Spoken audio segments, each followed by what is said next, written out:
Hello everyone, this is एहसान sir. तो आप सभी का आपके अपने प्यारे चैनल उन्नति एहसान में खुशामदीद है, स्वागत है, वेलकम है। तो बच्चों, हम लोग सेकंड चैप्टर केमिस्ट्री में सॉल्यूशन में ट्वेल्थ के ओके 6 लेसन अभी तक कवर कर लिया है। 6 लेसन हमने बना दिया है, इस पर 6 लेक्चर। तो आप लोगों ने अगर वो लेसन नहीं देखा है तो पहले उसको जाकर देखो। इससे पहले हमने सॉल्बिलिटी का एक लेसन 0405 बनाया, 06 बनाया हमने Henry's law, sorry vapour pressure पे। तो आप लोग हेनरीज लॉ, वेपर प्रेशर, सॉल्बिलिटी जाके देख लो, बहुत इंपॉर्टेंट टॉपिक था। मेन चैप्टर जो सेकंड चैप्टर है ना, सॉल्यूशन चैप्टर, जिससे बोर्ड में क्वेश्चन आता है, सेकंड चैप्टर सॉल्बिलिटी से इंपॉर्टेंट टॉपिक है, जो कि मैंने 05 लेक्चर बनाया, 06 लेक्चर बनाया। ओके, तो आप लोग से मेरा रिक्वेस्ट है कि पहले उस लेसन को देख लो, ठीक है। चलिए, तो अब हम लोग इस टॉपिक में जो लेसन चल रहा है 07 लेसन, ठीक है। This is very very important topic and very very important theory, Raoult's law. ये बहुत इंपॉर्टेंट नियम है बोर्ड एग्जाम के लिए, तो ये इंपॉर्टेंट है ही, कंपटीशन पॉइंट ऑफ व्यू से भी बहुत ज़्यादा इंपॉर्टेंट है राउल्ट्स लॉ, ठीक है। बोर्ड एग्जाम में सीधे पूछ देगा राउल्ट्स लॉ क्या होता है। तो चलिए, पहले राउल्ट्स लॉ जो हम लोग पढ़ने वाले हैं, ये वेपर प्रेशर से रिलेटेड है। पहली बात तो ये कि वेपर प्रेशर की बात कर रहा है। अब मैंने पिछले लेसन में 06 लेक्चर में वेपर प्रेशर का फुल कंसेप्ट दे रखा है। अगर आप लोगों ने अगर इस वीडियो को समझना है आपको, तो आप कुछ मत देखो, लेक्चर नंबर 06 जाके देख लो, आपको ये टॉपिक समझ में आएगा, क्योंकि उसमें वेपर प्रेशर का मैंने कंप्लीट कंसेप्ट बताया है, ठीक है। तो वेपर प्रेशर क्या होता है, वेपर प्रेशर किस किस बात पर डिपेंड करता है, वो आपको इस 06 लेक्चर में मिल जाएगा। उसका लिंक मैं इस वीडियो के डिस्क्रिप्शन में दे दूंगा, आप डायरेक्टली वहाँ से देख सकते हो। नहीं तो मेरे चैनल पे आप चले जाओ, मेरे चैनल पे उन्नति एहसान, UNNATIEHSAN, उन्नति एहसान, आप सर्च करो, प्ले लिस्ट में जाकर केमिस्ट्री 12th में सॉल्यूशन चैप्टर में आपको एक लाइन से मिल जाएगा लेक्चर, ओके। तो आप देख लो लेक्चर नंबर 06, ओके। चलिए, तो राउल्ट्स लॉ क्या होता है, हम लोग को यहाँ पर दो चीज़ पढ़ना है। वेपर प्रेशर क्या होता है, वेपर प्रेशर मैंने समझाया पिछले लेक्चर में। वेपर प्रेशर आम भाषा में आप समझो कि जो लिक्विड होता है, कोई लिक्विड वोलाटाइल होता है। वोलाटाइल मतलब जिसकी वेपराइज करने की टेंडेंसी होती है, ठीक है। तो कुछ लिक्विड जो है ज़्यादा वेपराइज करता है, उसको बोलते हैं वोलाटाइल सब्सटेंस है वो। जैसे कि वाटर अपने आप देखते हो वेपराइज करता है, गर्मी के मौसम में तालाब का पानी, नदी का पानी सूख जाता है, वही वेपराइजेशन की टेंडेंसी है उसकी, तो वोलाटाइल सब्सटेंस है। कुछ सब्सटेंस ऐसे होते हैं जो वोलाटाइल नहीं होते, जैसे ये हो गया, नमक हो गया, NaCl, वो सॉलिड है। तो जनरली सॉलिड की वोलेटिलिटी जो है वो बहुत कम होती है।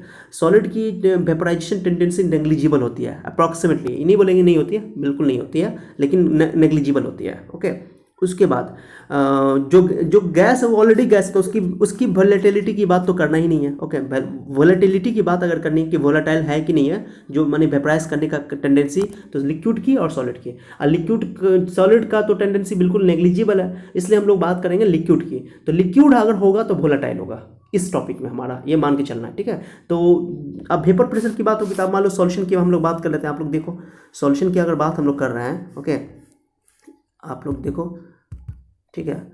सॉल्यूशन की अगर हम लोग बात करें, यहाँ पर मैं एक चीज़ समझाता हूँ। सॉल्यूशन में सॉल्यूट और सॉल्वेंट होता है, सॉल्यूट प्लस सॉल्वेंट, ओके। आप सॉल्यूट और सॉल्वेंट, आप तो हम लोग को पढ़ना है लिक्विड सॉल्यूशन। लिक्विड सॉल्यूशन कहते हैं जिसमें सॉल्वेंट जो है आपका लिक्विड हो 100%। मैंने इससे पहले सॉल्युबिलिटी वाला टॉपिक में भी समझाया, इसमें भी समझा रहा हूँ कि सॉल्वेंट हमारा लिक्विड होना चाहिए, ओके।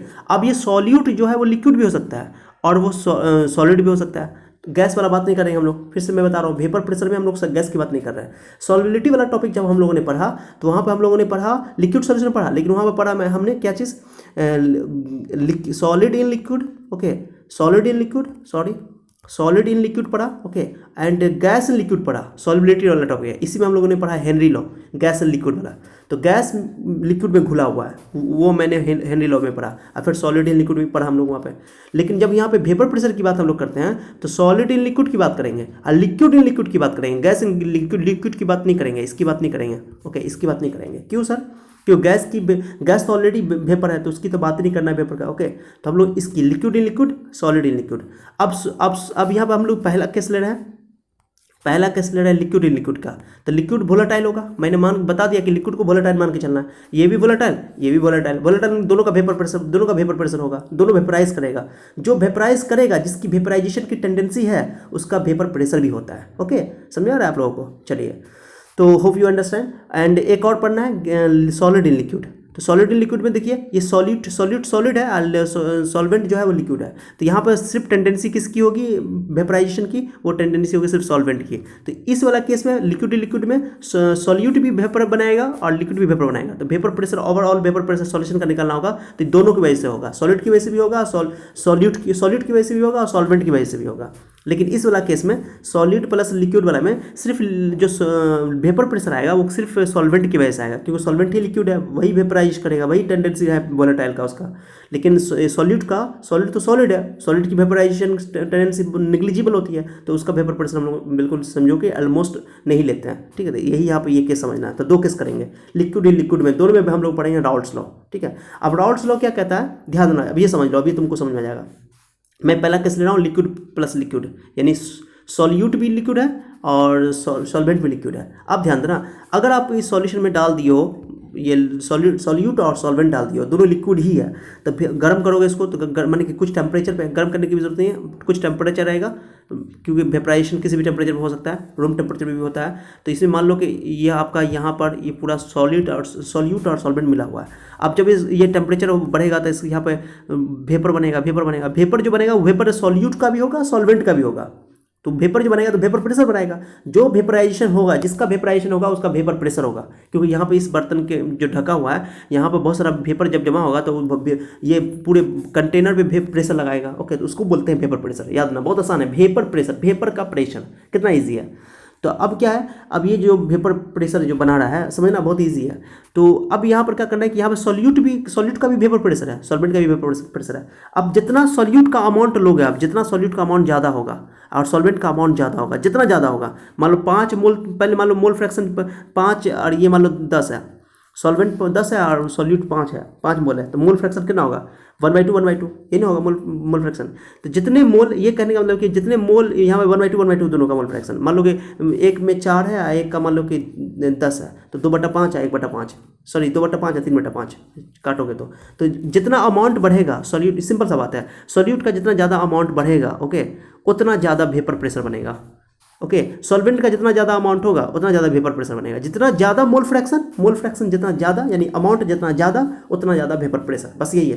तो अगर सॉल्यूट का है तो सॉल्यूट का ज़्यादा अमाउंट होगा तो वो भी उसके मोल फ्रैक्शन के डायरेक्टली प्रोपोर्शनल होगा। सॉल्वेंट का भी है तो सॉल्वेंट का भी मोल फ्रैक्शन जितना ज़्यादा होगा वेपर प्रेशर उतना ज़्यादा होगा। सिंपल बात है। तो बोलता है कि एक सॉल्यूशन के अंदर कोई भी कंपोनेंट हो, या सॉल्यूट हो या सॉल्वेंट हो, ओके, तो सॉल्यूट का या सॉल्वेंट का दोनों का मोल जो ये वेपर प्रेशर है वो उसके अमाउंट पे डिपेंड करता है, यानी कि उसके मोल फ्रैक्शन पे डिपेंड करता है। ये है Raoult's law, this is the Raoult's law. Okay, that's it. क्या बोला मैंने कि the vapour pressure of solute और solvent, okay, is directly proportional to the mole fraction of the it. Okay, मैंने इसके मोल फ्रैक्शन के डायरेक्टली प्रोपोर्शनल होता है उसका वेपर प्रेशर। जितना मोल फ्रैक्शन होगा उतना ज़्यादा उसका वेपर प्रेशर होगा, बात खत्म। ठीक है, चलो यही है डेफिनेशन, सुन लो आप लोग, बहुत ईजी है। तो ये लिक्विड सॉल्यूशन के लिए दोनों लिक्विड दोनों क्या है, वोलेटाइल जिसकी वेपराइजेशन की टेंडेंसी ज़्यादा, मैंने लिखा नहीं है, बोथ आर लिक्विड। ओके, चलो तो डेफिनेशन देख लो, बहुत इजी डेफिनेशन, आपको कुछ नहीं रहेगा। द पार्शियल प्रेशर बोलो या वेपर प्रेशर बोलो, दोनों लिख सकते हो आप। पार्शियल प्रेशर बोलो या वेपर, पार्शियल प्रेशर क्यों बोलते हैं हम लोग, पार्शियल का मतलब होता है थोड़ा थोड़ा। तो जब सॉल्यूशन बनेगा तो सॉल्यूशन में टोटल पे हम लोग जो वेपर प्रेशर निकालेंगे ऐसे करके, कोई मान लो कोई इंस्ट्रूमेंट से हम प्रेशर निकाल रहे हैं, इसमें कोई इंस्ट्रूमेंट से हमारा प्रेशर हम लोग मेजर कर रहे हैं। अब वो इंस्ट्रूमेंट जो मेजर करेगा तो सॉल्यूशन का प्रेशर मेजर करेगा, और सॉल्यूशन में तो सॉल्यूट भी है और सॉल्वेंट भी है। तो जब वेपर टोटल प्रेशर जो निकलेगा वो तो सॉल्यूशन का प्रेशर हुआ। ओके, लेकिन हम लोग अभी क्या करेंगे, जब थ्योरेटिकल निकालेंगे तो हम क्या करेंगे, थ्योरेटिकली हम लोग इसका सॉल्यूट का प्रेशर अलग निकालेंगे, सॉल्वेंट का प्रेशर अलग, दोनों को जोड़ देंगे तो हो जाएगा सॉल्यूशन का प्रेशर। तो सॉल्यूट का जो प्रेशर अलग है उसको बोलेंगे partial pressure. Okay, total pressure में कुछ सॉल्यूट का प्रेशर है, कुछ सॉल्वेंट का प्रेशर है, इसलिए उसको बोलते हैं पार्शियल प्रेशर। ठीक है, पार्शियल प्रेशर या पार्शियल वेपर प्रेशर बोलते हैं, सिंपल। तो द पार्शियल प्रेशर के बदले में आप वेपर प्रेशर भी यूज कर सकते हो, so don't worry. The partial pressure of each component in liquid solution is directly proportional to the mole fraction of that component, बात खत्म। जितने भी कंपोनेंट उसके अंदर है, सॉल्यूट हो या सॉल्वेंट हो, तो उसका पार्शियल प्रेशर जो है या वेपर प्रेशर जो है उसके मोल फ्रैक्शन के डायरेक्टली प्रोपोर्शनल होता है। तो मैंने लिखा the partial pressure of each component in liquid solution, मैंने लिख दिया liquid solution, okay, is directly proportional to the mole fraction of that component. Okay, simple बात है, उसके मोल फ्रैक्शन के डायरेक्टली प्रोपोर्शनल होगा, बहुत ईजी बात है, कुछ इंपॉर्टेंट इसमें खास बात नहीं है। पहली पॉइंट समझ आ गई, चलो तो मैंने लिखा, समझना आप लोग अच्छा से, ठीक है। इसके बाद हाँ मैंने लिख दिया। अब लैंग्वेज देखो, पहला मैंने पहला 1 इस्तेमाल करूंगा मैं सॉल्यूट के लिए, ओके, यहाँ उल्टा हो गया, सॉरी, सॉल्वेंट होना चाहिए था, मैंने उल्टा कर दिया। सॉल्वेंट को मैं हमेशा 1 बोलता हूँ, सो आप लोग सही कर लेना, ओके। सो गलती हो गया, यहाँ सॉल्वेंट को 1 कर देना, सॉल्यूट को 2 कर देना, सही कर लेना आप लोग, ठीक है। आप लोग सही कर लेना। मैं अक्सर सॉल्वेंट को 1 बोलता हूँ और सॉल्यूट को 2 बोलता हूँ, क्योंकि एनसीईआरटी में यही कंडीशन के हिसाब से दिया गया। 1 इसलिए सॉल्वेंट का अमाउंट ज़्यादा होता है, सॉल्वेंट की क्वांटिटी ज़्यादा होती है, तो जो ज़्यादा होता है उसको बोलते हैं ज़्यादा, 1 पे है, नंबर 1 पोजीशन पे है, इसलिए इसको सॉल्वेंट को 1 और सॉल्यूट को 2, कभी कंफ्यूजन नहीं होगा, 1 2 बोलो। अब कुछ बुक में इसको सॉल्वेंट को ए बोल दिया है, इसको बी बोल दिया है, तो कोई प्रॉब्लम नहीं है। यहाँ मिस्टेक से लिखा गया, इसको आप लिख देना 2 1, सॉल्वेंट को 1 लिख देना और सॉल्यूट को 2 लिख देना, घेर लेना, जैसे मैंने डब्बा में लिख रखा है। समझा रहा है मैं क्या बोल रहा हूँ आप लोगों को? सिंबल मैंने लिखा है जो, तो सिंबल के हिसाब से इसको 1 कर देना, इसको 1 कर देना, इसको 2 कर देना, ठीक है। आप सही कर लेना आप लोग, ठीक है। वो मिस्टेक हो जाता है लिखने में, समझाने में मिस्टेक नहीं होगा, ठीक है। चलो, तो मैंने क्या बताया आप लोगों को, ध्यान दो आप लोग, सॉरी, देखो आप यहाँ पे, तो मोल फ्रैक्शन हर एक का, तो ये P1 किसका मोल फ्रैक्शन होगा? P1 हो गया आपको, सॉरी, P1 हो गया पार्शियल प्रेशर ऑफ सॉल्वेंट, मैंने 1 बोल दिया सॉल्वेंट को, पहले बोल दिया आप लोगों को। Partial pressure of solvent is directly proportional to the mole fraction of that component, मैंने सॉल्वेंट की मोल फ्रैक्शन के directly proportional. Partial pressure of solute is directly proportional to mole fraction of solute, okay. आज दोनों liquid है, दोनों volatile है, दोनों volatile, इसलिए दोनों का वेपर प्रेशर होगा। लेकिन मान लो कि एक ऐसा केस लेते हैं जिसमें हम लोग को सॉलिड और लिक्विड लेते हैं, सॉल्यूट तो सॉलिड होगा, लिक्विड तो सॉल्वेंट होगा, तो वहाँ पे सिर्फ सॉल्वेंट का वेपर प्रेशर लेते हैं, क्योंकि लिक्विड तो सॉलिड है, सॉल्यूट तो सॉलिड है, तो उसका वेपर प्रेशर नेग्लिजिबल होगा, तो उसका केस अलग करने वाले हम लोग, डोंट वरी, ठीक है। चलिए, तो ये इंपॉर्टेंट है, ध्यान दो, बहुत आसान है। तो क्या करो आप यहाँ पे, अभी इसका प्रोपोर्शनलिटी का साइन हटाएंगे, तो यहाँ पे एक नया कांस्टेंट जोड़ेंगे। ये कांस्टेंट क्या है? तो ये कांस्टेंट जो है ये vapour pressure of pure component है। वेपर प्रेशर, जब ध्यान देना, ये मैंने बता रखा है इसको, ओके, फिर से मैं समझा रहा हूँ, पिछला वेपर प्रेशर का कंसेप्ट मैंने समझाया है, ठीक है। कि वेपर प्रेशर देखो, जैसे इसमें मान लो कि सिर्फ यहाँ पे वाटर है, सिर्फ वाटर है, प्योर सॉल्वेंट है, ये प्योर लिक्विड है, ओके। और उसके बाद यहाँ पे उसका सॉल्यूशन है, ओके। अब बताओ, अब सॉल्यूशन लोगे इसका, ई लोगे, तो इसमें बताओ वाटर का वेपर प्रेशर इसमें ज़्यादा होगा कि इसमें ज़्यादा होगा? तो वाटर का वेपर प्रेशर सर इसमें ज़्यादा होगा, कहें क्यों? क्योंकि यहाँ पर जो है प्योर है, प्योर में क्या होगा कि सिर्फ वाटर, मान लो यहाँ पानी है, पानी का ये सरफेस है, सिर्फ पानी के सरफेस पे, वाटर के सरफेस पे सिर्फ वाटर के मॉलिक्यूल है, मान लो 10 मॉलिक्यूल ऊपर है, बट यहाँ पर क्या है, यहाँ पे वाटर के भी मॉलिक्यूल है, और जो सॉल्यूट डाले हुए, जैसे मान लो नमक डाले हुए, उसके भी पार्टिकल है। तो यहाँ पर जो वाटर के पार्टिकल हैं ऊपर में तो घट जाएगा, 10 था, यहाँ पर 10 आ रहा था, ऊपर में तो पाँच सॉल्यूट के पार्टिकल होंगे, 5 जो है वो वाटर के पार्टिकल होंगे। तो जो वेपर होगा, वाटर का जो वेपर बनेगा वो तो कम बनना शुरू हो जाएगा, क्योंकि जगह तो छेक लिया उसका, ठीक है। तो जगह छेकने की वजह से वाटर का वेपर घट जाएगा यहाँ पे। तो प्योर, ध्यान ना, प्योर लिक्विड का वेपर प्रेशर सॉल्यूशन के वेपर प्रेशर से ज़्यादा होता है, जो कि मैंने पिछले लेसन में बहुत डिटेल से समझाया था, अभी भी समझा दिया मैंने, ठीक है। प्योर लिक्विड का वेपर प्रेशर उसके सॉल्यूशन के वेपर प्रेशर से ज़्यादा होता है। मैंने सॉल्यूशन में वो चला जाएगा ना, ध्यान देना, सॉल्यूशन में वो चला गया, जैसे वाटर है, वाटर का यहाँ पे ये प्योर वाटर है, प्योर वाटर का वेपर प्रेशर यहाँ जितना बन रहा है, अगर वही वाटर को अगर हम लोग को सॉल्यूशन बना दिए, उस वाटर का सॉल्यूशन बना करके देखें तो वेपर प्रेशर वाटर का घट जाएगा, ओके। तो प्योर लिक्विड, प्योर कंपोनेंट का वेपर प्रेशर उसका सॉल्यूशन बनाने के बाद उसके वेपर प्रेशर से कम बढ़ जाता है, ज़्यादा होता है, ठीक है। सिंपल लैंग्वेज में याद रखो कि प्योर लिक्विड का वेपर प्रेशर उसके सॉल्यूशन से ज़्यादा होता है, बस खत्म, ओके। बोलो मेरे साथ, रिपीट करो, प्योर लिक्विड का वेपर प्रेशर उसके सॉल्यूशन से ज़्यादा होता है, ओके। प्योर को लिखते हैं, जैसे यहाँ पर लिखेंगे, यहाँ पर जैसे वाटर है, तो वाटर का वाटर सॉल्वेंट है, तो सॉल्वेंट के लिए मैंने बोला 1, तो P1 नॉट, इसको लिए वेपर प्रेशर ऑफ सॉल्वेंट, ये इन प्योर स्टेट, ओके, या प्योर सॉल्वेंट, बस बोल दो प्योर सॉल्वेंट। और यहाँ पर जो वाटर का लेंगे, मान लो वाटर का लेंगे, P1 लिखेंगे, तो सिर्फ P1 लिख देंगे, बोलेंगे वेपर प्रेशर ऑफ सॉल्वेंट, बस सिंपल, सॉल्यूशन के अंदर वो, ठीक है। चलो, समझ आ गया बात आप लोगों का? तो यही है डेफिनेशन, सुनो, चलिए देखिए,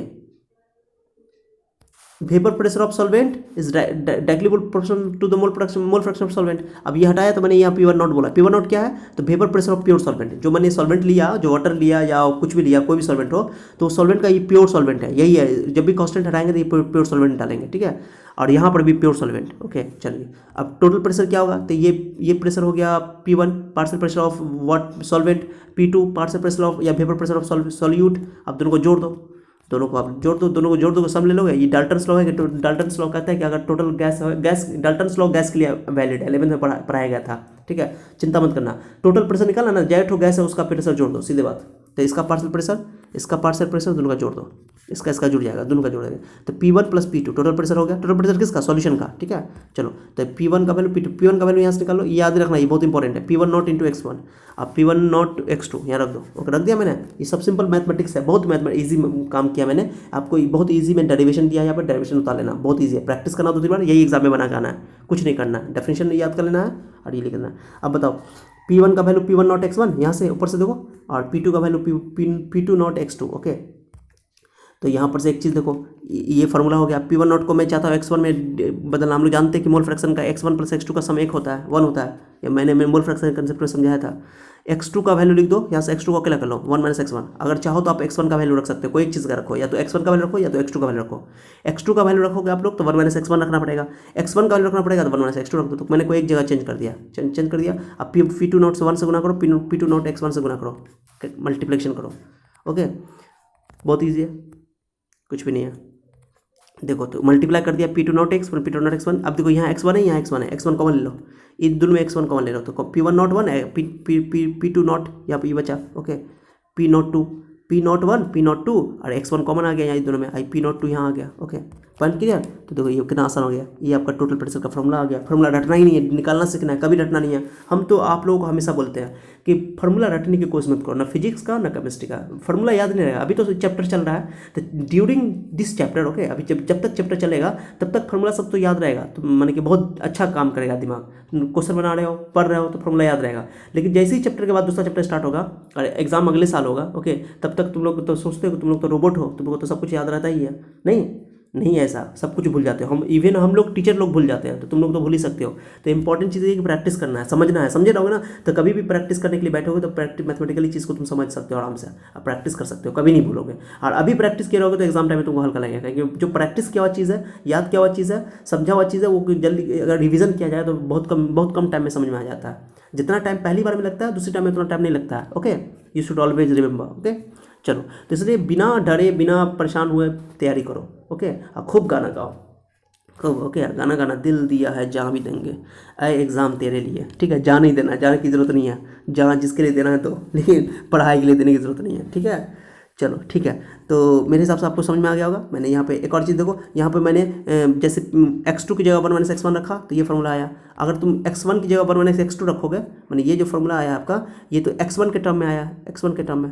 ओके, अब मैं x2 के टर्म में निकालना चाहता हूँ, x2 यहाँ पे x2 लिखना चाहता हूँ, इसमें सिर्फ x1 आ गया ना, तो क्या करो कि इसको उल्टा कर दो, जहाँ पे P1 है वहाँ पे P2 कर दो, जहाँ पे P2 है वहाँ P1 कर दो। अगर x1 को x2 से चेंज करना है तो अलग से तुमको पुट करने की जरूरत नहीं है, बहुत ठीक है। P1 की जगह P2 रख दो, P2 की जगह P1 रख दो, बस हो गया। दो यहाँ पर, यहाँ P1 था, P2 रख दिया, P2 था, P1 रख दिया, यहाँ x2 हो गया, यहाँ पे P1 हो जाएगा, क्योंकि यहाँ पे P2 था यहाँ पे, ठीक है, तो यहाँ P1 हो गया, बस सिंपल। तो रटना नहीं है, निकालना सीखना है, एक याद हो गया दूसरा याद हो जाएगा। अब यहाँ पे मैंने कुछ लैंग्वेज लिख दिया, पूरा का मतलब लिख दिया। देखो, P1 partial pressure of solvent, P1 not partial pressure of pure solvent. Okay, P2 partial pressure of solute. देखो इसमें फ़र्क क्या है, दोनों में फ़र्क है कि नहीं है। ये P1 जो है वो सॉल्वेंट का पार्शियल प्रेशर है लेकिन सॉल्यूशन के अंदर। ओके, लेकिन ये P1 नॉट जो पार्शियल प्रेशर है प्योर सॉल्वेंट का, वो प्योर है, तब प्योर स्टेट में। अब P2 हो गया सॉलिड के लिए, सॉल्वेंट के लिए, प्योर सॉलिड के लिए P2 not. Okay, P2 not बोलो या P नॉट 2 बोलो। x1 हो गया मोल fraction of solvent in liquid phase, ये लिक्विड फेज की बात हो रही है, लिक्विड फेज में मोल फ्रैक्शन जो था उसका अमाउंट। ओके, अब मोल fraction of solute in liquid phase, okay, x2 ये सॉल्यूट का हो गया। मैंने बोला 1 सॉल्वेंट के लिए या 2 सॉल्यूट के लिए। अब एक होता है, जैसे ध्यान देना मेरी बात को अच्छा से, ये तो हो गया, आपको अच्छा समझ में आ गया होगा। ओके, अब एक चीज़, एक डेफिनेशन आप और बना सकते हो। मैंने क्या बोला था कि जो मोल फ्रैक्शन पार्शियल प्रेशर है सॉल्वेंट का, वो उसके मोल फ्रैक्शन के डायरेक्टली प्रोपोर्शनल होता है। अब उसी को वहाँ पर हटा के मैंने P1 नॉट x1 बोल दिया, तो इसको ऐसे भी याद रख सकते हो। ध्यान देना बात को, P1 बोलो मेरे साथ, P1 is equal to P1 not, sorry, P1 okay, ध्यान देना, is equal to P1 is equal to P1 not, okay, into x1। ये बोला ना हम लोग, क्या बोले, ये इसका मीनिंग क्या हुआ कि इसका मतलब हुआ कि जो पार्शियल प्रेशर या वेपर प्रेशर है किसी भी कंपोनेंट का, वो उसके मोल फ्रैक्शन और उसके प्योर सॉल्वेंट पे जो वेपर प्रेशर है उसके प्रोडक्ट के इक्वल है, ठीक है। Partial pressure of each component is equal to partial pressure of the product of partial pressure of pure component, okay, into x1। ये फार्मूला याद आना, यानी कि किसी भी कंपोनेंट का जो वेपर प्रेशर है वो उसके प्योर वेपर प्रेशर और मोल फ्रैक्शन के प्रोडक्ट के इक्वल होता है। Okay, the vapour pressure of each component in the solution is equal to the product of, okay, vapour pressure of pure solvent, okay, and the mole fraction. This is the another definition of Raoult's law. ये Raoult's law का दूसरा definition है, ये भी बोल सकते हो. पहला डेफिनेशन तो ये हो गया, P is directly proportional to x1, कि द वेपर प्रेशर या partial pressure of each component in the solution is directly proportional to the mole fraction of that component. एक तो ये डेफिनेशन है. दूसरा डेफिनेशन ये होगा कि the vapour pressure of each component in the solution, liquid solution, is equal to the product of vapour pressure of pure solvent, okay, in and mole fraction of that component. बस हो गया, ये definition हो गया उसका. ठीक है, तो ये भी डेफिनेशन बोल सकते हो. प्रोडक्ट, गुणनफल, दोनों प्रोडक्ट लिया कि नहीं लिया. अभी एक बात याद ना, मैंने बताया था कि P1 बड़ा होगा कि P1 नॉट बड़ा होगा. कौन बड़ा होगा? P1 नॉट बड़ा होगा. ओके, उल्टा लिखो, P1 छोटा होगा. प्योर वेपर प्रेशर जो होता है, प्योर वेपर प्रेशर ज़्यादा होता है, बड़ा होता है. प्योर सॉल्वेंट का वेपर प्रेशर उसके सॉल्यूशन के वेपर प्रेशर से ज़्यादा होता है. तो P1 नॉट बड़ा होता है P1 से. याद है बात को. कभी भी P1 निकालना होगा तो क्या लिखोगे? पहले लिखोगे P1 not into x1. Okay, P2 लिखोगे. ओके, P2 लिखोगे तो क्या लिखोगे? P2 not into x2. Okay, 1 किसके लिए इस्तेमाल करते हैं? 1 इस्तेमाल करते हैं सॉल्वेंट के लिए, सॉल्वेंट ज़्यादा होता है, और 2 इस्तेमाल करते हैं सॉल्यूट के लिए. याद रखना बात. चलो हटाओ, समझ आ गया. तो उम्मीद करते हैं ये पूरा लॉ समझ आ गया. मैंने एक एक बात को यहाँ लिख दिया, खाली आपको एक सही कर लेना है. यहाँ पे मैं बार बार रिपीट कर रहा हूँ. सॉल्यूट को कर देना, नोट जब करना आप लोग नोट कर लो पहले इस पेज को. ठीक है, सॉल्यूट को 2 बोलना, ओके, और सॉल्वेंट को 1 बोलना. या मिस्टेक हो गया है, बस एक मिस्टेक लिखा हुआ है, बाकी सब कुछ सही है. ओके, नोट कर लेना इसको आप लोग. अब आ जाते हैं इसके इंपॉर्टेंट ग्राफ पे. ग्राफ बहुत इंपॉर्टेंट, बच्चों को दिक्कत होता है. ग्राफ समझो. ग्राफ देख के बच्चों को भूत चढ़ जाता है. ठीक है, ध्यान देना. एक चीज़ समझो ग्राफ का बढ़िया से, मज़ा आ जाएगा. ग्राफ कैसे खींचोगे? बच्चों को अक्सर ग्राफ खींचने में प्रॉब्लम है. मैं बता रहा हूँ, बहुत ज़बरदस्त मैंने ग्राफ बनाया है यहाँ पर. ग्राफ समझ में आ जाएगा आप लोगों को. ग्राफ देखो, इसका लीनियर इक्वेशन होगा, पावर 1 है, स्ट्रेट लाइन होगा. तो देखो ध्यान देना, जैसे पहला इक्वेशन, पहला क्या मैंने पढ़ा था? P1 equal to P not x1, पहला कंपोनेंट के लिए. ये नहीं पढ़ा था? P2 के लिए बोलो, P2 के लिए 3 ठो यहाँ पे है. एक तो है सॉल्यूट का वेपर प्रेशर, एक है सॉल्वेंट का वेपर प्रेशर, एक है टोटल प्रेशर. तो ये सॉल्वेंट का वेपर प्रेशर मैंने निकाला, ये सॉल्यूट का वेपर प्रेशर है, टोटल प्रेशर का फॉर्मूला मैंने निकालना सीखा. निकालना से रटना नहीं है, निकालना मैंने सिखा दिया. यहाँ तक वही सेम निकाल दिया मैंने जैसे वहाँ किया. ठीक है, मैंने इसको इक्वेशन 1 बोल दिया, इसको इक्वेशन 2 बोल दिया, इसको इक्वेशन 3 बोल दिया. इसको टोटल प्रेशर को मैंने इक्वेशन 3 बोल दिया. ठीक है, तो 1 को बोल दिया मैंने क्या? 1 हो गया सॉल्वेंट के लिए. चलो अब सॉल्वेंट का पहले ग्राफ बनाते हैं. कैसे बनाओ ग्राफ? पहले कैसे ध्यान दो, ग्राफ में पहले क्या करो, पहले आप लोग देखो ग्राफ कैसे. अच्छा, ग्राफ के लिए मैं आपको बताता हूँ. चलो पहले देखो क्या करो, ध्यान दो. पहले एक लाइन बनाओ. ऐसे करके मैं अलग से आपको सादा पेज में समझा देता हूँ. ठीक है, चलो आ जाओ, मैं बताता हूँ आप लोग को अच्छा से बनाओगे. पहले एक लाइन यहाँ बनाओ. ग्राफ किसके बीच में खींचना है? मोल फ्रैक्शन और प्रेशर के बीच में. ऐसे बनाओ, ऐसे बनाओ. बना दिया मैंने. ओके, यहाँ पे रहेगा वेपर प्रेशर. चलो मैं सिर्फ प्रेशर लिख देता हूँ, यहाँ पर लिखा नहीं रहा है. ओके, चलो उसके बाद यहाँ पर ले लो मोल फ्रैक्शन. तो मोल फ्रैक्शन जो लोगे, यहाँ पे ध्यान देना, यहाँ पे मोल फ्रैक्शन जो लोगे, तो मोल फ्रैक्शन तो 2 कंपोनेंट का लेना पड़ेगा. एक तो है सॉल्यूट, एक है सॉल्वेंट. चलो सॉल्वेंट की बात कर लेते हैं. पहले मैं क्या कर लेता हूँ कि यहाँ पे ले लो सॉल्वेंट का मोल फ्रैक्शन 0 लेता हूँ. 0. तो बताओ, जब 0 लोगे इस पॉइंट पे, तो मोल फ्रैक्शन का सम कितना होता है? 1 होता है. मैंने बताया था ना, बहुत ईजी है. तो अगर x1 वाला वैल्यू 0 है, यानी कि सॉल्वेंट नहीं है, तो उसमें सिर्फ प्योर सॉल्यूट है, तो प्योर सॉल्यूट का वेपर प्रेशर कितना हो जाएगा? 1 हो जाएगा. सॉरी, मोल फ्रैक्शन 1 हो जाएगा. अब यहाँ पर चलो, यहाँ पे x1 0. अब इधर से इधर चलोगे, लेफ्ट टू राइट चलोगे, तो सॉल्वेंट का वेपर प्रेशर बढ़ेगा. सॉल्यूट का वेपर प्रेशर घटेगा. घटते इस पॉइंट पे जाकर के मोल फ्रैक्शन ऑफ सॉल्वेंट इज 1, यहाँ पे 1 हो जाएगा. और इस पॉइंट पे सॉल्यूट जो है 0 हो जाएगा. ओके, समझ आया? तो ये वाला लाइन तो लिखने से लिए आपको सर यहाँ पे ही x1 क्यों 0 लिया. ऐसा भी कर सकते हो कि यहाँ पे x2 0 ले लो तो x1 1 हो जाएगा. यहाँ पे x1 0 ले लो तो x2 0 1 हो जाएगा. कोई दिक्कत नहीं, उल्टा कर सकते हो. लेकिन मैंने यहाँ पे x1 से स्टार्ट कर दिया, जहाँ से जो करना है. लेकिन जिसको 0 लोगे अगला को 1 ले लोगे, जिसको 1 लोगे उसको 0 लोगे. तो x1 0 है यहाँ पे, तो x2 1 हो जाएगा. यहाँ पे x2 0 है, x1 1 हो जाएगा. Point clear? चलो तो बताओ, इस पॉइंट पे x1 0 है, इस पॉइंट पे x1 1 है. पहले x1 के लिए बात कर लेते हैं. किसके लिए बात कर लेते हैं? x1. चलो x1 का फॉर्मूला क्या था मेरे पास? P1 is equal to P1 not x1. ठीक है, कुछ समझ आ रहा है? चलो ये रहा फॉर्मूला है. चलो पहले रखो x1 का वैल्यू 0 रखो. x1 का इस पॉइंट के लिए x1 का वैल्यू 0 रखोगे, तो 0 रखोगे यहाँ पर, तो पूरा खत्म हो जाएगा. तो P1 का वैल्यू 0 हो जाएगा. प्रेशर तो एक पॉइंट तो यहीं पे हो गया, प्रेशर है ना ये. तो x1 का वैल्यू 0, तो प्रेशर का वैल्यू 0, तो एक पॉइंट तो यहीं हो गया. चलो दूसरा पॉइंट देखो, तो फिर से बनाते हैं. चलो देखो यहाँ पे, चलो ना उसी पेज को दिखाते हैं आप लोगों को. चलो हाँ आ जाओ. देखो यहाँ पे पहला लाइन में थोड़ा ज़्यादा टाइम लगेगा, लेकिन समझोगे कि चीज़ को बहुत आसान है. मैंने किया है, देखो यहाँ पे, सॉरी ग्राफ के लिए मैंने काम किया है आपको समझाने के लिए. या ठीक है, देखो यहाँ पे x1 का वैल्यू मैंने 0 लिया, तो P1 का वैल्यू 0 आएगा. एक क्वेश्चन में रखो वहाँ पे, जो क्वेश्चन है हमारा, ये नहीं क्वेश्चन है, पहला क्वेश्चन देखो ना. या x1 का वैल्यू 0 लोगे, ओके, तो P1 का वैल्यू 0 आएगा। और x1 का वैल्यू अगर 1 लोगे, 1 लेंगे, x1 के हिसाब से सोच रहे हैं, पहले x1 के लिए सोचेंगे, फिर x2 के लिए सोचेंगे, उसके बाद फिर टोटल वाला में तुम या तो x1 ले लो या x2 ले लो, कोई एक ले लो। इसमें दोनों इक्वेशन में, पहला इक्वेशन में x1 के लिए सोचेंगे, x1 का दो ही वैल्यू है, 0 और 1, ओके, यही दोनों लेना है। और x2 के लिए x2 वैल्यू 0 और 1, दो इक्वेशन के लिए। और टोटल वाला में या तो x1 ले लो या x2 ले लो, कोई एक लेना, बस समझे, पहले बता दे रहा हूँ। तो x1 का वैल्यू 0 लो, P1 का वैल्यू 0, और x1 का वैल्यू अगर 1 लोगे तो P1 का वैल्यू P1 नॉट आएगा, वही मैंने यहाँ दिखाया, देखो यहाँ पे वही है।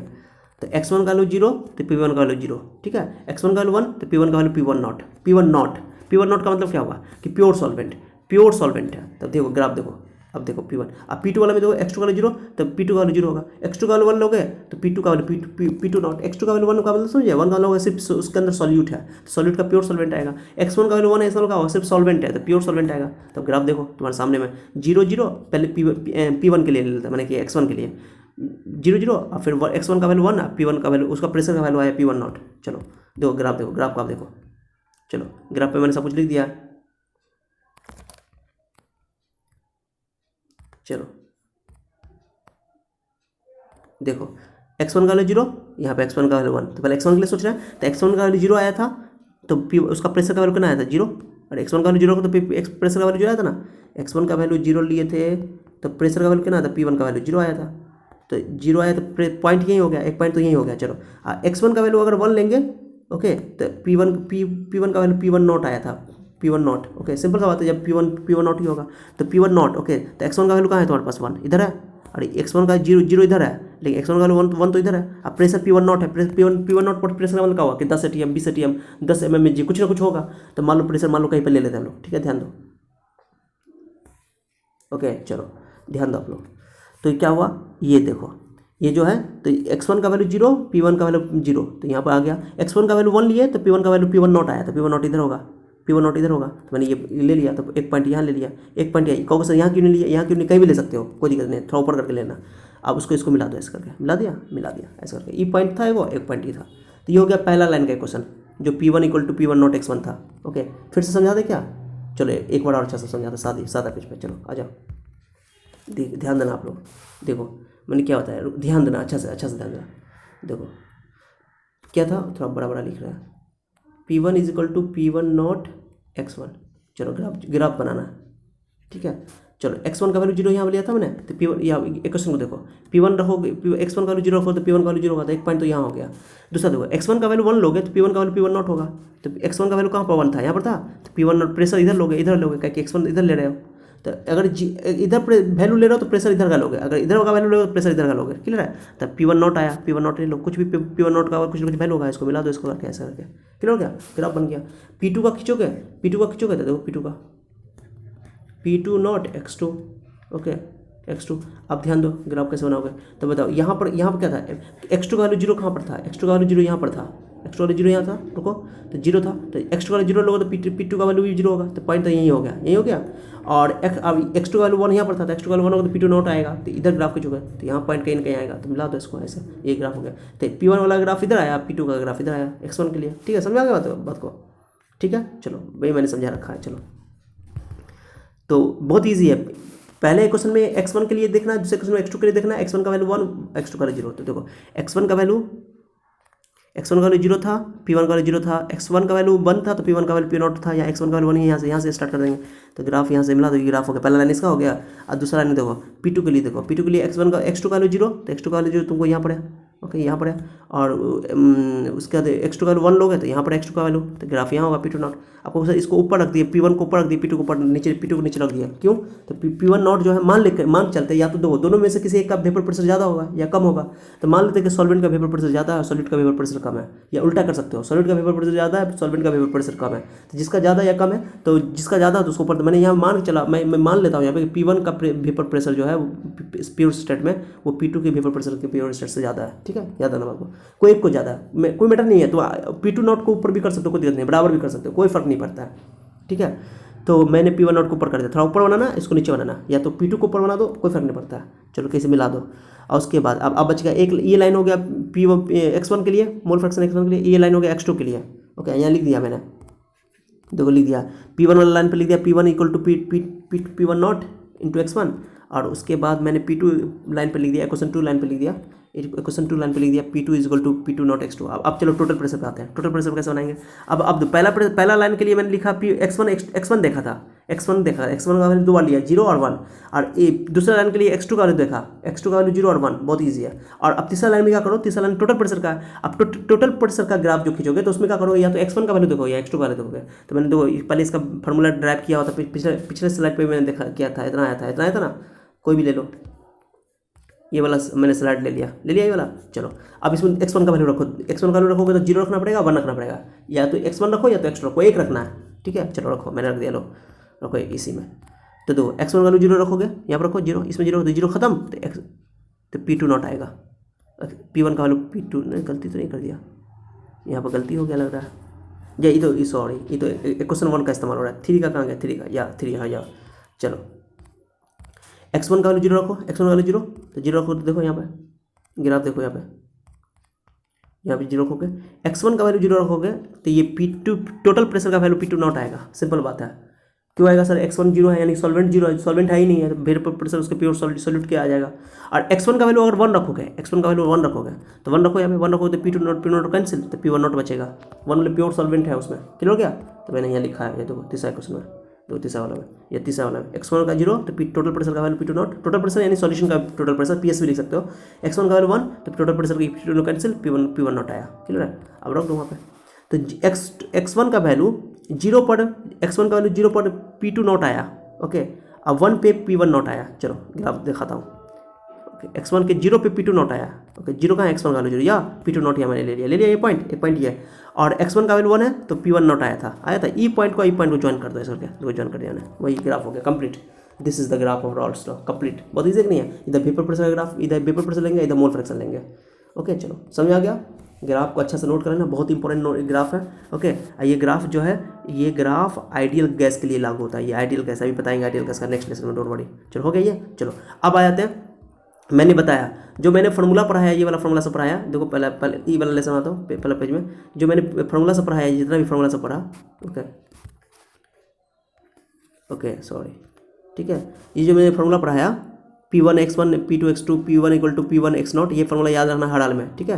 तो ये जो ध्यान देना, ये जो x1 है ये मोल फ्रैक्शन है, लेकिन मोल फ्रैक्शन किस स्टेट में, तो मैंने बताया था जो सॉल्यूशन में हम लोग ने लिया था, दोनों लिक्विड लिया था, ओके। दोनों लिक्विड लिया था, तो दोनों लिक्विड है, क्योंकि लिक्विड प्लस लिक्विड है। तो जो मोल फ्रैक्शन की बात हो रही है कि वेपर प्रेशर ज़्यादा होगा, तो ज़्यादा लिक्विड होगा तो ज़्यादा मोल फ्रैक्शन है, ज़्यादा मोल फ्रैक्शन तो ज़्यादा वेपर प्रेशर है। तो लिक्विड स्टेट में भी वेपर इसका मोल फ्रैक्शन है, मैंने कुछ अमाउंट इसका लिक्विड स्टेट में भी है। लेकिन जैसे ही गर्म हुआ, ध्यान देना, गर्म हुआ, कंटेनर बंद है, गर्म हुआ, तो इसमें ए के भी वेपर होंगे, यहाँ पे ऊपर में ए के वेपर भी होंगे, बी के वेपर होंगे। तो ए किसका वेपर ज़्यादा होगा, ए का वेपर ज़्यादा होगा कि बी का वेपर ज़्यादा होगा? तो जिसका मोल फ्रैक्शन ज़्यादा होगा उसका ज़्यादा वेपर प्रेशर होगा, ऑब्वियस है, पॉइंट समझ रहे हो। तो वेप या डिपेंड करता है उसके नेचर पे भी कि किसका बॉइलिंग पॉइंट ज़्यादा है कम है, ओके। बहुत सारी चीज़ें। चलो तो मैं क्या बोल रहा हूँ, तो यहाँ पे ए का भी वेपर होगा, बी का भी वेपर होगा। तो यहाँ पर जो था, यहाँ पर तो पानी था, तो पानी में जो मोल फ्रैक्शन उसके लिए x लिखते हैं। तो सॉल्वेंट का मोल फ्रैक्शन लिखोगे x1, तो ये मोल फ्रैक्शन हो गया लिक्विड स्टेट में, ये लिक्विड स्टेट में। लेकिन यहाँ पर जो पानी जो है, जो वाटर था या सॉल्वेंट था, सॉल्वेंट का वेपर होगा नहीं होगा, यहाँ पे वेपर मतलब गैस, ओके। तो जो वेपर होगा तो उसका जो अमाउंट होगा तो उसका भी मोल फ्रैक्शन होगा, तो उसके लिए y1 लिखेंगे, y1 मतलब हुआ मोल fraction of solvent in vapour phase या वेपर स्टेट, ओके, या गैसेस स्टेट बोल सकते हो, वेपर फेज बोलो, स्टेट को फेज भी बोलते हैं, phase PHSA, okay, SE sorry, phase. तो x1 हो गया मोल fraction of solvent in liquid phase, and y1 हो गया मोल fraction of mole solvent in vapour phase, okay. तो x इस्तेमाल करते हैं लिक्विड के लिए। तो ये जो फॉर्मूला मैंने पढ़ा राल्स लॉ, वो राल्स लॉ लिक्विड फेज के लिए था, मैंने ना नीचे लिख दिया, तो ध्यान दो, मोल fraction of solvent in liquid state मैंने लिख दिया, देखो लिक्विड फेज मैंने लिख रखा है। उसके बाद मोल fraction of solute in liquid phase, 1 के लिए सॉल्वेंट है, क्लियर हो गया। अब हम लोग बात करते हैं वेपर फेज में कैसे निकालेंगे। तो वेपर फेज में निकालने के लिए देखो यहाँ मैंने एक थ्योरी लिखा है, ये सब ग्राफ नोट कर लेना। अब तुम लोग कंफ्यूज नहीं होना सर आप कैसे लिखे हुए हैं, पूरा ग्राफ नोट करना, मैंने घेर के रखा हुआ है, ये पूरा नोट कर लेना यहाँ से यहाँ तक, ये पूरा यहाँ से पूरा नोट कर लेना, ग्राफ उधर घेरा हुआ है। अब नेक्स्ट टॉपिक एक और यहाँ से मैंने यहाँ लिख दिया, दो टॉपिक में, यह देखो बहुत इंपॉर्टेंट है ये मैंने लिख रखा, mole fraction in vapour phase, okay. तो मोल फ्रैक्शन ऑफ y1 का मतलब मोल fraction of solvent in vapour phase, y2 मतलब मोल fraction of solute in vapour phase, okay. 1 बोलते हैं सॉल्वेंट के लिए और 2 बोलते हैं सॉल्यूट के लिए। चलो अब डाल्टन्स लॉ, अब कैसे, अब मोल फ्रैक्शन कैसे निकालेंगे, मोल फ्रैक्शन वेपर फेज में कैसे निकालेंगे, तो वेपर फेज में निकाल सकते हो। अभी हम लोग क्या पढ़े थे बताओ, P1 is equal to P1 not, okay P1 not, sorry P1 is equal to P1 not into x1, ये फॉर्मूला पढ़े थे जो कि डाल्टन्स लॉ है। ओके अब यहाँ पर देखो, यहाँ पर हम क्या करेंगे, डाल्टन्स लॉ क्या कहता है कि वेपर फेज में तो गैस हो गया वो, तो डाल्टन्स लॉ गैस के लिए लागू होता है। तो गैस में अगर मुझे ये पार्शियल प्रेशर ऑफ सॉल्वेंट है, ओके, तो टोटल प्रेशर ले लो, जो जैसे वहाँ पर क्या लेते P1 लेते थे ना, ध्यान दो, याद करने का तरीका आसान है, P1 लेते थे ना P1, तो मैं सादा पे समझा देता हूँ तो क्लियर हो जाएगा। रुको चलो सादा पे समझाता हूँ। देखो पहले क्या पढ़ते formula, Dalton's law, P1 is equal to P1 not, okay P1 not x1, ये तो हो गया तुमको डाल्टन्स लॉ। अब ये क्या कहता है, हमको y1 चाहिए तो क्या करना है, P1 लिखेंगे, यहाँ पे P1 लिखेंगे, P1 फिर से लिखेंगे, ये P1 नॉट लिखते थे ना, यहाँ पे P1 नॉट नहीं लिखेंगे, यहाँ पे लिखेंगे टोटल प्रेशर, टोटल कर देंगे टोटल, और इंटू y1, ये y1 यहाँ पर ये x1 की जगह y1 कर देंगे, बस खत्म। तो मोल फ्रैक्शन जो लिक्विड में लेते थे, जब लिक्विड वाला लेंगे तो यहाँ पर लेंगे तुमको प्योर सॉल्वेंट का, और जब यहाँ पे वेपर फेज वाला लेंगे तो यहाँ पर लेंगे टोटल प्रेशर, बस यही है, बस यही है रूल। अब यहाँ से तुमको क्या होगा सॉरी y1 निकाल सकते हो, तो टोटल प्रेशर को P1 से डिवाइड कर दो, बस ईजी है। तो मैं लिख रखा है थ्योरी में, देखो देखो देखो यहाँ पर मैं लिख रखा है डाल्टन्स लॉ, इसी को डाल्टन्स लॉ कहता है टोटल प्रेशर के साथ। तो P1 is equal to P total pressure into y1 को यहाँ से अकेला कर लो, y1 इक्वल टू जाएगा P1 बाई P2 टोटल। अब P1 जानते हो कि P1 नॉट इंटू x1, यानी P1 पहले पार्शियल प्रेशर निकालना पड़ेगा। उसी तरह similarly P2 equal to P total y, okay y2 लिख दो, y2 का वैल्यू निकालो, टोटल प्रेशर आप प्रेशर में भाग कर दो, बस ईजी है। तो एक बात याद होगा, ट्रिक समझा कैसे, मैं कभी नहीं याद भूलोगे, वही जो समझाया मैंने, P1 लिखोगे तो अगर यहाँ पे मोल फ्रैक्शन प्योर सॉल्वेंट का लिख रहे हो तो यहाँ पे x1 लिखना पड़ेगा, मतलब कि लिक्विड फेज वाला। अगर तुम ये लगा रहे हो तुमको वेपर फेज वाला चाहिए तो यहाँ पे लिख देना टोटल प्रेशर प्योर के बदले में, और यहाँ पे vapour mole fraction of in liquid phase vapour phase. Okay चलो अब इसमें सवाल देख लो, क्वेश्चन में करवा देता हूँ। ओके फार्मूला याद रख लेना, ये फार्मूला याद रखना पड़ेगा, ये इंपॉर्टेंट है, ये दोनों फार्मूला, एक फार्मूला याद आएगा दूसरा निकल जाएगा। अगर एक y1 का वैल्यू तुम निकाल लिए मान लो, तो y2 निकालने के लिए 1 में से घटा देंगे, क्योंकि दोनों का मोल फ्रैक्शन जोड़ के 1 होना चाहिए। चलो करो, एक क्वेश्चन मैं करवा रहा हूँ। देखो एक क्वेश्चन में देखो कि सॉल्यूट का 1 मोल है और सॉल्वेंट का 3 मोल है, मान लो सॉल्यूट को 1 बोलते हैं, सॉल्यूट को 2 बोलते हैं, सॉल्वेंट को हम सिंबल में क्या बोलते हैं 1, ठीक है। चलो तो मैंने और वेपर प्रेशर भी दिया हुआ क्वेश्चन में, जैसे मान लो क्वेश्चन दिया हुआ है कि सॉल्वेंट का वेपर प्रेशर दे दिया 10 atm, ओके प्योर स्टेट में, जैसे बोल दिया सॉल्वेंट का वेपर प्रेशर तो प्योर स्टेट हो गया, सॉल्यूशन की बात नहीं हो रही है। और सॉल्यूट का वेपर प्रेशर दे दिया 40 atm, ज़्यादा वोलेटाइल है वो, कोई बात नहीं। चलो मोल फ्रैक्शन निकाल लो उसका, क्योंकि मुझे बोला है हमको वेपर फेज में निकालना है, वेपर फेज में। तो वेपर फेज के लिए क्या चाहिए मुझे, मोल फ्रैक्शन उसका वेपर प्रेशर पार्शियल प्रेशर चाहिए, टोटल प्रेशर चाहिए। ओके तो टोटल प्रेशर तभी ना निकलेगा, पार्शियल प्रेशर निकालोगे तो पार्शियल प्रेशर यानी वेपर प्रेशर निकालोगे, दोनों का अलग सॉल्यूशन में, तो निकालो। तो उसके लिए मोल फ्रैक्शन चाहिए, मुझे फॉर्मूला लगाना पड़ेगा। मोल फ्रैक्शन क्यों चाहिए कि P1 इक्वल टू क्या होता है, P1 नॉट इंटू x1, ये ना होता है जी। तो हमको तो चाहिए P1 P1 नॉट मालूम है, x1 नहीं ना मालूम है, तो x1 निकालो। ओके चलो देखो कितना आसान है। देखो मोल फ्रैक्शन क्या होगा, N1 यहाँ पर दिया हुआ है, N1 क्या हो गया सॉल्वेंट का 3 अमाउंट है 3, और टोटल हो गया 3 1 4, क्योंकि सॉल्यूट 1 है तो 3 1 4, 3/4 हो गया। x2 निकालना है तो 1 में से घटा दो, ओके 1 में से घटा दो x2 निकालना है तो 1 में से घटा दो, 1/4 हो जाएगा, बहुत आसान है, गलती तो नहीं किया, 4 में से गया 3 गया तो 4, वैसे भी 1 अमाउंट है तो ना, ये 1 है सॉल्यूट का तो 1/4, और 3 है तो 3/4, बहुत आसान है। मोल फ्रैक्शन निकाल लिया। अब P1 P2 का वैल्यू निकालो, देखो P1 का वैल्यू देख लो, P1 इज इक्वल टू क्या होगा, P1 not into x1, P1 not का वैल्यू यहाँ 10 लिया हुआ है, और x1 का वैल्यू 3/4 है, 3/4 है, मोल फ्रैक्शन ऑफ सॉल्वेंट 15/2 atm रहने दो। यहाँ पे P2 निकाल दो, P2 निकालो, एकदम सेम तरीका तो हो जैसे मैंने ड्राइव किया, डेरिवेशन क्या उसने P2 निकाल दो, ऐसा ही फॉर्मूला लगा के। तो ये P2 नॉट का वैल्यू 40 यहाँ दिया हुआ था, अब 1/4 मोल फ्रैक्शन 10 atm हो गया। अब टोटल प्रेशर निकाल दो, टोटल कर P1 प्लस P2 को जोड़ दो। टोटल क्यों चाहिए सर, टोटल क्यों चाहिए, टोटल तो यहाँ पर जो है जो हमको वेपर फेज में चाहिए, वेपर फेज के लिए निकालने के लिए एग्जांपल मैं दे रहा हूँ, तो हमको टोटल प्रेशर चाहिए ना, तो टोटल प्रेशर निकाल दो। चलो हटाओ, दो टोटल प्रेशर निकाल दो, सॉरी। तो देखो टोटल प्रेशर इक्वल टू क्या होगा, P1 प्लस P2 जोड़ दो। P1 का वैल्यू निकाल चुका हूँ मैं, 15/2 15/2, और ये 10 आया उधर P2 का वैल्यू, दो जोड़ दो तो ये हो जाए 35/2, 15 दूना 20 20, 10 दूना 20 20 और 15 35 हो गया, फिर 35/2 सर 17 भी लिख सकते हो। पॉइंट क्या करो, कभी भी कैलकुलेशन करो, जो बच्चे कंपटीशन के बच्चे देख रहे हो मेरा वीडियो ये वाला लेक्चर, या जो बोर्ड की भी कोई भी बच्चे देख रहे हो, कंपटीशन वाले बच्चों को खास तौर से कैलकुलेशन को डेसिमल में मत लाया करो। डेसिमल में लाओगे, डेसिमल कभी भी रहेगा, डेसिमल को हटा दिया करो, लास्ट में डेसिमल में लाना जब कैलकुलेशन खत्म कर लो तो, ठीक है। तो ये तो हो गया, टोटल प्रेशर निकाल दिया। अब इसका लास्ट में पार्ट देख लो, P1 इक्वल टू क्या पढ़े हम लोग, total pressure into y1, okay y1 पढ़ा वेपर फेज के लिए, y1 का value P1 by P total, तो P1 का वैल्यू 15/2 था, 15/2 देखो ना यहाँ पे 15/2, और उसके बाद देखो 15/2 है P1 का वैल्यू 15/2 और टोटल प्रेशर 35/2 आया, दो कैंसिल काट दो, देखो कितना आसान है, कैंसिल करो तो 2 कैंसिल, आप 15 को 5 से काट, 5 से 15 7 5 35, 3/7 आ गया, 3/7 आ गया, y2 निकाल दो, y2 का फॉर्मूला लगाने की जरूरत नहीं है, 1 मिस करा दो, y1 3/4/7 आ गया। आप सोचो जिसका वेपर प्रेशर ज़्यादा था, किसका वेपर प्रेशर ज़्यादा था, सॉल्यूट का वेपर प्रेशर ज़्यादा था, तो वेपर भी उसी का बनेगा ज़्यादा। ओके देखो ना 4/7 है इसका वेपर प्रेशर, इसका कम है 3/7 है, कोई दिक्कत नहीं, ठीक है, समझ आ गया बात को। तो ये हो गया वेपर फेज में, तो ये पूरा नोट कर लो आप लोग अच्छा से, सॉल्यूशन एक न्यूमेरिकल भी मैंने करवा दिया है। ओके चलो अब एक क्वेश्चन आप अच्छे से देख लो, चलो एक क्वेश्चन ये देख लो, इसमें कैलकुलेशन मैंने कर रखा है, ये एनसीईआरटी का क्वेश्चन मैं क्वेश्चन दिखा देता हूँ 2.5। ओके 2.5 देख लो आप लोग, 2.5 क्वेश्चन में दिखा देता हूँ आप लोग को, चलो 2.5 सॉरी 2.5 यहाँ देखो मैं सॉल्व कर दिया हूँ। इसमें आपको कैलकुलेशन एनसीईआरटी का समझ में नहीं आएगा, बहुत ही आपको डायरेक्टली कैलकुलेशन कर देता है एनसीईआरटी में, मैं करके दिखाता हूँ आपको। चलो यहाँ क्वेश्चन पहले पढ़ाता हूँ, देखो ओके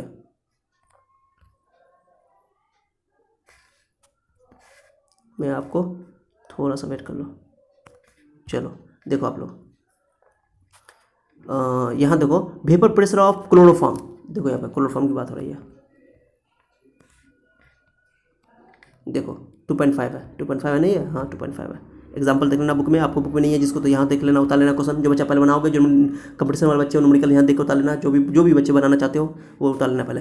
क्लोरोफॉर्म है यहाँ पे, डाइक्लोरोमीथेन है, डाइक्लोरोमीथेन इसको बोलते हैं, क्लोरोमीथेन क्लोरोफॉर्म है, CHCl3, ये आपका सॉल्यूट हो गया, ये सॉल्वेंट हो गया, ठीक है। अब सुनना चाहिए क्या बोल रहा है क्वेश्चन में, इसका क्या बोला, vapour pressure of chloroform and dichloromethane is 298 kelvin, मैंने 298 टेम्परेचर पे, क्योंकि vapour pressure temperature dependent quantity है। ओके देखो तो 200 mmHg ATM में हो सकता है या mmHg में, तो क्लोरोफॉर्म का वेपर प्रेशर दे दिया 200 mmHg और डाइक्लोरोमीथेन का दे दिया है 415 mmHg। Okay calculate the vapour pressure of solution, vapour pressure निकालना है यानी P1 P2 निकालना है, और बोला है कि उसका अमाउंट दे दिया है, ध्यान दो किसका अमाउंट, क्लोरोफॉर्म का अमाउंट दे दिया 25.5 ग्राम और इसका डाइक्लोरोमीथेन का 40 ग्राम, यानी सिंपल बात है क्लोरोफॉर्म आपका सॉल्यूट है और डाइक्लोरोमीथेन जो है आपका वो सॉल्वेंट है ज़्यादा अमाउंट। ओके हम लोग उसका मोल निकाल लेंगे। ओके चलो उसके बाद बोला है मोल fraction of each component in vapour phase, तो आंसर का दो कितना कैलकुलेशन, पहले मैं अपना कैलकुलेशन दिखाता हूँ आपको, सॉरी मैं अपना कैलकुलेशन दिखाता हूँ, ओ सॉरी यहाँ देखो मैंने लिख रखा है, देखो यहाँ पे क्वेश्चन को पूरा हुआ, देखो आप अच्छा से, ये क्लोरोफॉर्म हो गया जिसको सॉल्यूट है, इसका 2.5 ग्राम, CH2Cl2 डाइक्लोरोमीथेन, 1 मैंने बोल दिया सॉल्वेंट है, मैंने बोल दिया सॉल्वेंट सिंबल में इस्तेमाल करूंगा भाई, 40 ग्राम दिया हुआ क्वेश्चन में दिया हुआ है। आप सुनो बोल रहा है कि इसका डाइक्लोरोमीथेन का 200 mmHg था वेपर प्रेशर, इसका था 415 mmHg, मैंने लिख दिया। ओके सॉरी ठीक है, समझ आ रहा है आप लोगों को, चलो तो ये भी क्लियर हो गया। अब देखो अच्छा से, सॉरी देखो अच्छा साहब, N1 निकालो, मोल फ्रैक्शन निकालो पहले, नंबर ऑफ मोल्स निकालो पहले इसका, N1 सॉल्वेंट का, पहले N1 सॉल्वेंट का। ओके मैंने लिख रहा है सबको अच्छा से, तो 40 ग्राम दिया हुआ अमाउंट, तो given mass by molar mass 40, ये CH2Cl2, तो एक कार्बन का 12 और क्लोरीन का करना तो 35 71 71 2 8 2 71 73 73 12 85 मैंने लिख दिया, देखो किलो 85 मैंने लिख दिया, तो 40/85 गिवन मास में मोलर मास होता है ना, नंबर मोल्स निकालने, नंबर मोल्स पहले निकालो होता ना, उसमें पहले इससे पहले एग्जांपल मैंने दिया उसमें मोल्स मैंने दे रखा था, या नंबर मोल्स निकालना पड़ेगा। N2 निकालो, तो N2 गिवन मास कितना है इसका क्लोरोफॉर्म का 25.5, अब इसका तुम मोलर मास निकालो, मोलर मास ये तो एक कार्बन है 3 क्लोरीन है, 35 तो 35 दिया 105 105 और 1.5 6.5 यानी कि 106 और 12 जोड़ो, 6 12 करना 18 एक हाइड्रोजन है 19 119 हो गया, तो मैंने निकाल के दिखा दिया आप लोगों को, कैलकुलेशन नहीं आता तो अलग से करके देख लो। ओके पॉइंट ड्रॉ, पहले पॉइंट को ड्रॉ, पॉइंट को खत्म करो, 5 से काटो, मैंने 5 से काट दिया। दो अप्रॉक्सीमेट कैसे करते हैं, अगर यही क्वेश्चन एनसीईआरटी के हिसाब से बनाओगे तो बहुत टफ हो जाएगा। जो खास जो बच्चे कंपटीशन वाले, जो बोर्ड के कंपटीशन वाले बच्चे हो, जो न्यूमेरिकल सॉल्व करना चाहते हो, मेरे तरीका को समझो। केमिस्ट्री वाले टीचर ये तरीका नहीं बताएंगे आपको, गारंटी मैं बता रहा हूँ।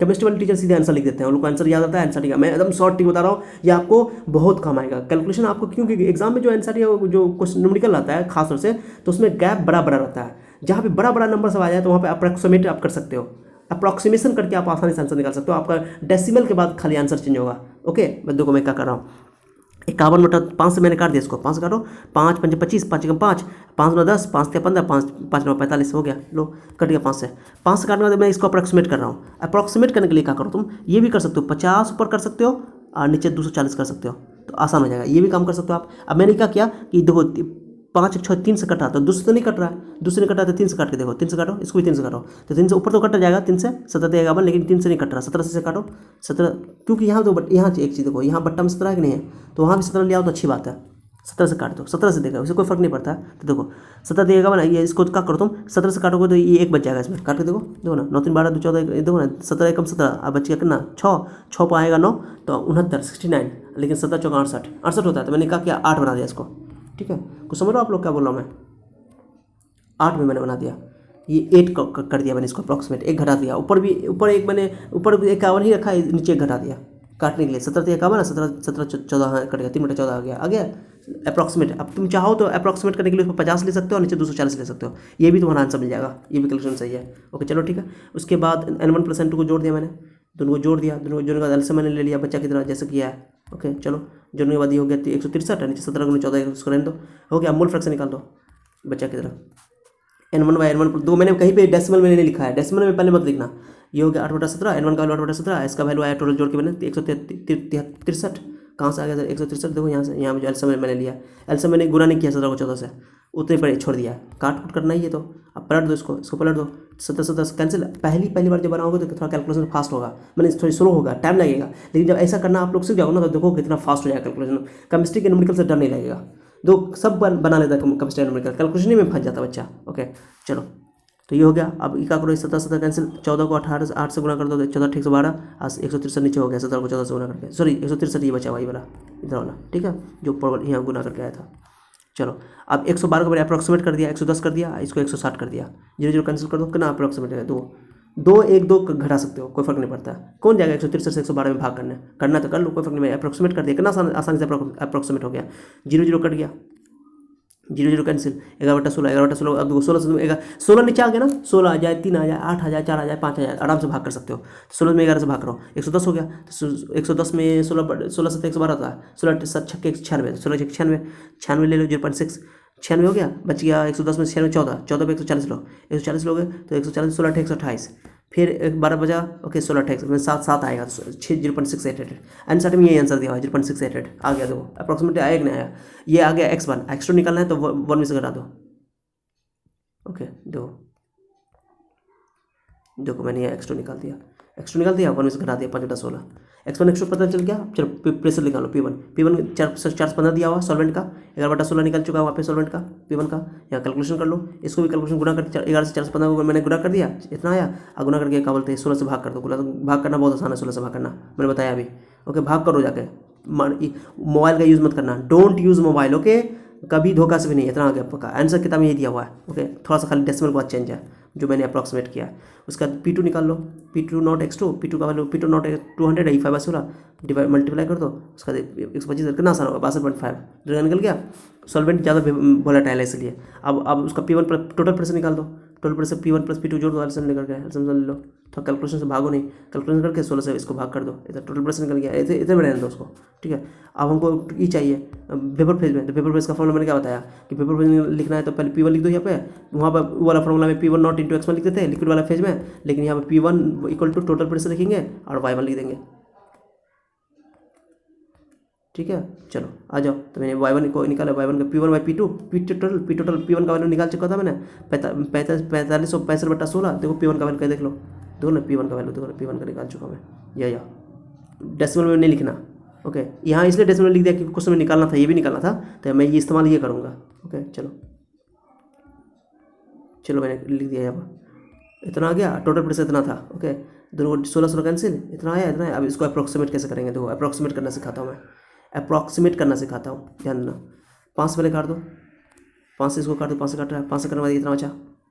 ओके अब अप्रॉक्सीमेट करोगे 3 से, देखो 3 से 2 से नहीं कटेगा, 3 से 2 9 3 12 3 से कटेंगे क्या होगा, 3 का 12 होना चाहिए, तो 9 3 12 13 जोड़ो दो, 13 हो गया। 13 तो 3 का 12 नहीं है, एक कम करो तो 3 को 2 लिख दो, 3 2 5 हो गया, 3 3 6 कटेगा 3 से काटो, 9 से 12 11, 3 से काट दो, 3 से काटो 304/300 कट रहा है। फिर इसको अप्रॉक्सीमेट कर सकते हो तुम, 3 से काटो 4 3 7 7 3 10 13, तो एक ऊपर घटा दो, नीचे भी एक घटा दो, जोड़ दो, क्योंकि 72 होना चाहिए, 7 10 11 12, 3 से काटने के लिए 4 3 7 हुआ, 6 होना चाहिए, तो मैंने 303 कर दिया, आप कहोगे सर 4 3 7 है, तो हमें इसको भी कर सकते हैं ना कि इसको 5 लिख दें, 6 लिख दें, 4 को 6 कर दें, 4 को 6 करेंगे तो 6 3 9 हो जाएगा। तो ज़्यादा बड़ा अंतर नहीं लिख लो, कम से कम डिफरेंस में, जितना कम डिफरेंस लोगे उतना अच्छा आंसर मिलेगा।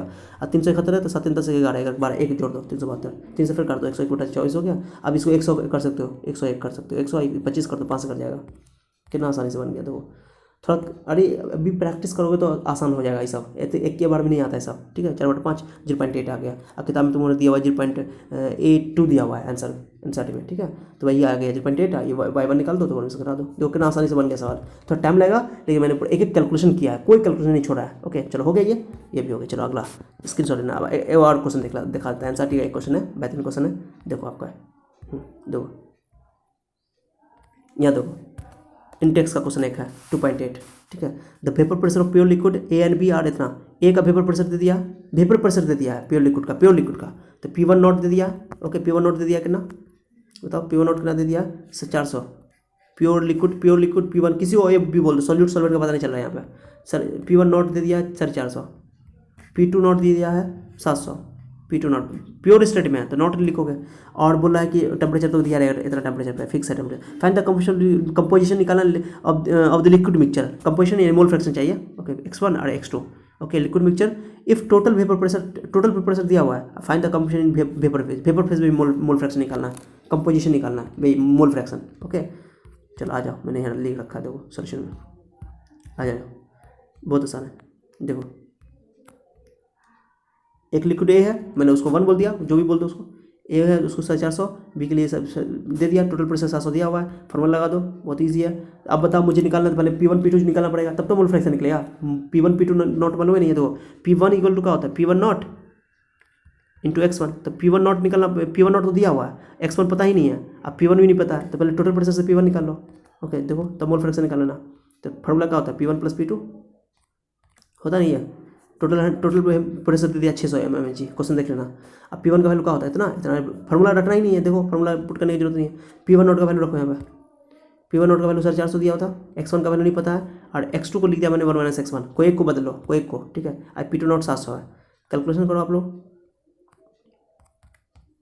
देखो कैलकुलेशन करो। 450 x1 700 से गुना कर दो अंदर में, 700 - x1। ओके चलो ठीक है, और ये बराबर 600 दिया हुआ है, तो 700 450 x1 में 700 x1 घट गया तो 250 x1, 700 उठा बदल जाओ, 600 में 700 गया था 100, जो कि आंसर से निकल गया। यहाँ से x1 का वैल्यू निकल जाएगा, काट 25 से 50 करना होगा, ये 0 कैंसिल, 5 × 10 5 × 25 2/5 निकल गया, x1 निकल गया, x1 निकल गया था x2 निकाल लो। ओके देखो तो देखो 1 - x1 तो ये 3/5 आएगा, बहुत आसान है। x1 भी निकल गया, x2 भी निकल गया, सिंपल सा बात है। चलो अब P1 नॉट x1 रखो, P1 निकाल दो, 450 दिया हुआ है P1 नॉट, x1 का निकला 2/5 180 mmHg। P2 निकल गया, P2 निकालने के लिए टोटल कितना, ऐसे भी फॉर्मूला भी निकाल सकते हो, फॉर्मूला से भी P2 निकाल सकते हो। और टोटल प्रेशर 600 दिया हुआ है, 600 में ये 100 से घटा दो, 450 हो जाएगा, सिंपल सा बात है। क्लियर हो गया। चलो अब ये तो हो गया, मोल फ्रैक्शन निकलेगा, एक आंसर तो ये हो गया। एक मोल कंपोजिशन बोल रहा है लिक्विड फेज में, ये लिक्विड फेज में निकल गया, और अब उसके बाद वेपर फेज में, वेपर फेज में निकालने के लिए प्रेशर निकालना पड़ा, पार्शियल प्रेशर। तो निकाल लो फॉर्मूला लगाओ जो हम लोग पढ़े थे, ये वाला फॉर्मूला। तो P1 टोटल, तो टोटल से डिवाइड कर दो, हो गया 180 बटा 600, 180 निकला ना P1 का वैल्यू। P1 नॉट नहीं लिखना, गलती मत करना। P1 180 3/10 आ गया, 0 का 6 × 8 = 60, और y1 निकालने के लिए 1 में से घटा दो, 10/3 हो गया, 3/10 0.3 कर दो, और उसको 1 में से घटा दो तो 0.7 हो जाएगा। कितना आसान है। तो ये हो गया आपका कुछ न्यूमेरिकल, बहुत बेहतरीन न्यूमेरिकल था, आपको जैसे बनाना बनाओ। ओके कैलकुलेशन चेंज कर सकते हो, कोई फर्क नहीं पड़ता। ओके चलो अगला टॉपिक हम लोग पढ़ेंगे आइडियल सॉल्यूशन, ठीक है। आइडियल सॉल्यूशन की बात करेंगे। तो ये लेसन हो गया, आप लोग स्क्रीनशॉट इसका ले लो। उम्मीद करते हैं कि आप लोग को ये लेसन बहुत मजा आया होगा, बहुत अच्छा लगा होगा। अगर अच्छा आया हो तो कृपया आप लोग अभी ओके गुरु दक्षिणा देकर जाओ, गुरु दक्षिणा भूलना नहीं। ओके गुरु दक्षिणा देना जरूरी है, चलो गुरु दक्षिणा दो, चलो दे दिया, चलो ठीक है गुड। तो अच्छे बच्चे आप लोग इसी तरह हमारा साथ देते रहें, तो आप लोगों के लिए मैं मेहनत करता रहूँगा। बस आप लोग मैं आपको आप कभी नहीं बोलूँगा, मैं पहले बोल चुका था कि आप लोगों को मैं सब्सक्राइब करने के लिए, शेयर करने के लिए नहीं बोलूँगा, ये आपका काम है। आपको मेरी अगर मेहनत अच्छी लगती है तो मुझे अप्रिशिएशन दो, अप्रिशिएट करो, ताकि मैं आप लोगों के जैसे और भी बच्चों को मदद कर सकूँ। ओके ये आपका काम है, आपकी इंसानियत है, वो आप अपना जाने, ठीक है। आपसे मैं कुछ नहीं मांग रहा हूँ, बस मेरा गुरु दक्षिणा मैं आपको लाइक करना याद दिला देता हूँ आप लोगों को, ठीक है। चलिए, क्योंकि बहुत मेहनत लगता है एक लेसन बनाने में। अब तुम लोग मेहनत करो, तुम लोग के साथ हम हैं। ओके, कहते नहीं गाना सुनिए ना, अगर तुम साथ देने का वादा करो, सुनो ना, अगर तुम साथ देने का वादा करो, मैं यूं ही मस्त नगमे सुनाता रहूं। सुने हो ना ये गाना? पूरा गाना नहीं आता मुझे, मैं तुम लोग ऐसे एंटरटेन करने के लिए सुना देता हूँ। ओके, ठीक है। चलो, मेरा था पढ़ाने का तरीका फ़नी भी है, लेकिन मैं अभी चूँकि आदत नहीं था ऑनलाइन पढ़ाने का, और धीरे धीरे आदत पड़ेगा तो मैं आपसे और ज़्यादा अच्छी अच्छी बात करूँगा, आपको एंटरटेन करूँगा, अब पढ़ाई भी करवाऊँगा। ओके, डोंट वरी, पढ़ाई में कोई कंप्रोमाइज़ नहीं होगा। ओके, तब तक आप लोग अपना ख्याल रखिए, मिलते हैं नेक्स्ट लेसन में इसी चैनल पर जिसका नाम है उन्नति एहसान। Okay, bye.